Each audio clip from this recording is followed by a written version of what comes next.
Grand Risings, beloved. I'm going to be real quick with this video. It'll probably end up being a short. But this is just a word to the wise because I was dropping my granddaughter off today and as I was leaving, this mother was talking to another mother and she just was cussing really horribly. And as I walked by, I guess she was complaining about another lady and she was calling the lady all kind of bees or whatever. And she was like, I will kill her MF and A, right? But what caught my attention is her little son was sitting right there absorbing it all. He was walking around, looking like he really wasn't paying attention. But in real life, he was listening to all that. So this is just a word to the wise, because I think all moms are wise as well as dads. However, if you really care about your children, you wouldn't talk like that around them. And I hear a lot of moms talking about other women that they don't get along with. That be. And even the dads, they be like, that nigga, I F that nigga up and I do. And do you know what?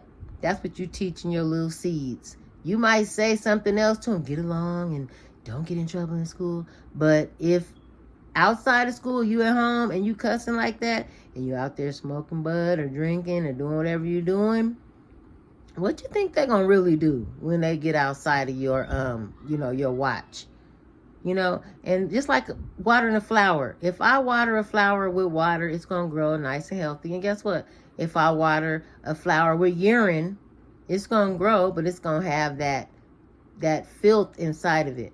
So if you really love your seeds, you would think about that and you would want to raise them as such, And if you think about it, like a lot of parents whose sons are in jail now, like in prison and stuff, think back. And I'm not saying everyone, but think back to how they were raised. What did they hear? Did they hear a lot of turn up music? Did they see a lot of drinking and smoking and a lot of cursing and fighting? And keep it real, because you know what? Don't get upset with me. You should be upset with yourself for showing them that that was the normal way to live. When the Bible teaches us to train a child up the way they should go. Church on Sunday, that don't wash away sins. It does not. Because first of all, Yahweh doesn't dwell in those temples made with hands. The Bible tells you that. And if you will read it yourself, you will learn that. And in fact, he dwells in you. You are the temple. You are the church. When 2 or 3 together are together, Yeshua or Jesus Christ is in the midst. You don't have to wait till Sunday to go and gather and hope Yahweh shows up and think that he's there because you hear music and you hear the pastor saying that the Spirit of the Lord is here and stuff like that. Okay? I'm telling you, me and my house, we shall serve the Lord. That's what you should be saying, and that's how you should carry on. You are your child's first teacher. And although these demons, most of them, have our children 8 hours of the day and indoctrinating them to do Christmas and Halloween and all these holidays that Yahweh told us not to, outside of that, you have them the other hours of that day, 16 hours that they're learning from you outside of them sleeping. Okay, whatever you're watching on TV, whatever music you're playing, if you playing the music about that nigga, I'm a jack him, or if you letting your little girl, I'm ratchet, if you letting them listen to that, that's what you growing your little flower with.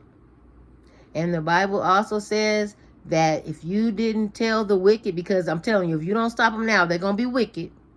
And if you didn't warn the wicked, you didn't tell them to turn from those evil, wicked ways, that they're going to die in that sin, that their blood is on your hands. You're responsible. You're going to be held liable in judgment. And Yahweh's going to ask you, why didn't you follow his instructions in teaching that child how to act?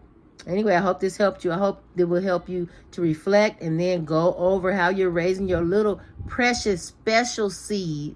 And if you're trying to turn them on to life eternal, or you're trying to turn them on to the way of the world, with the way of the world is passing away. All right, blessings. I really hope this helped you. Have a good evening.